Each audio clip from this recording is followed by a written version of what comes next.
আসসালামু আলাইকুম রহমতুল্লাহ। রকিব বীজ ভান্ডার থেকে আমি কৃষক মোহাম্মদ রকিবুল ইসলাম বলছিলাম।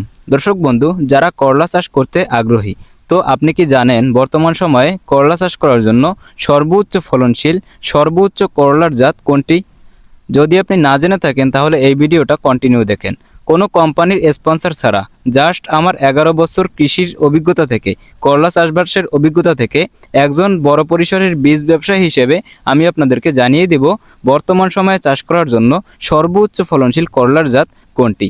তো দর্শক বন্ধু, বর্তমান সময়ে চাষ করার জন্য সর্বোচ্চ করলার জাত আপনি খুঁজে থাকেন, যদি বড় করলার জাতের ভিতরে হয় তাহলে সর্বোচ্চ করলার জাত এসিআই কোম্পানির পাপিয়া সুপার গোল্ড।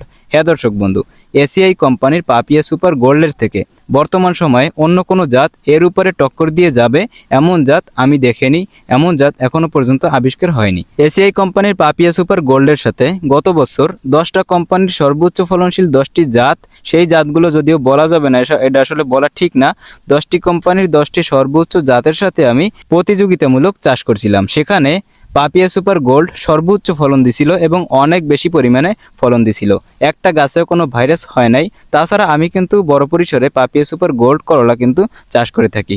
এবছর আমি 6 বিঘা জমিতে চাষবাস করব করলা, তার ভিতরে 1 বিঘা জমিতে অলরেডি আমি চাষবাস শুরু করে দিয়েছি। তো পাপিয়া সুপার গোল্ড এটা আপনারা অবশ্যই চাষ করবেন। গত বছর 200টি গাছ রোপণ করছিলাম, 200টি গাছ থেকে কত মন করলা বিক্রি করছিলাম সেটা আসলে খাতায় লেখা আছে, এখন বলা সম্ভব না, পরবর্তী কোনো একটা ভিডিওতে আপনাদেরকে জানিয়ে দেব। এবং 200টি গাছ থেকে পাপিয়া সুপার গোল্ড জাতের করলা 3,25,000 টাকার করলা আমি বিক্রি করছিলাম গত বছর। আলহামদুলিল্লাহ 3,25,000 টাকার করলা বিক্রি করছিলাম মাত্র 200টি গাছ থেকে, এবং অ্যাভারেজ বাজার দর পাইছিলাম 60 টাকা 50 টাকা এরকমের অ্যাভারেজ বাজার দর পাইছিলাম। তো দর্শক বন্ধু, এই জাতটি আপনারা চাষ করবেন, এবং একটা জাত কখনোই চাষ করা ঠিক নয়। 2 নম্বর সর্বোচ্চ ফলনশীল জাত হলো বর্তমান সময়ে অনেক জনপ্রিয় একটি জাত, সেটি হচ্ছে লালতির কোম্পানির টিএ সুপার। হ্যাঁ, লালতির কোম্পানির টিএ সুপার এটাও অত্যন্ত ফলনশীল করলার জাত। এই জাত দুটো আপনারা অবশ্যই চাষ করবেন। এখন বিষয় হলো, এই বীজ যাদের প্রয়োজন হবে আপনারা আগে স্থানীয় বাজারে খুঁজে দেখবেন, যদি পান তাহলে ভালো, এবং যদি এই বীজগুলো না পেয়ে থাকেন তাহলে স্ক্রিনে দেওয়া নম্বরে যোগাযোগ করবেন আমার সাথে। আমি বাংলাদেশের যে কোনো প্রান্তে আপনার দেওয়া ঠিকানায় হোম ডেলিভারিতে পাঠিয়ে দিব, মাত্র 120 টাকা কুরিয়ার খরচে। ফোন দিয়ে যোগাযোগ করবেন, পরামর্শ নেবেন এবং বীজ লাগলে বীজ নেবেন।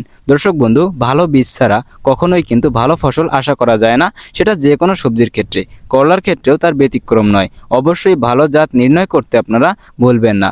ভালো জাত নির্ণয় করলে যেমন অনেক বেশি ফলন পাওয়া যায়, ঠিক তেমনি গাছে কোনো ভাইরাস হয় না, কুকরি লাগার সমস্যা লক্ষ্য করা যায় না। যত বৃষ্টি পড়ুক ফলন আরও বাড়তে থাকে, এবং অনেক বেশি যদি রৌদ্র হয়, অনেক বেশি গরম পড়লেও গাছের কিছু হয় না।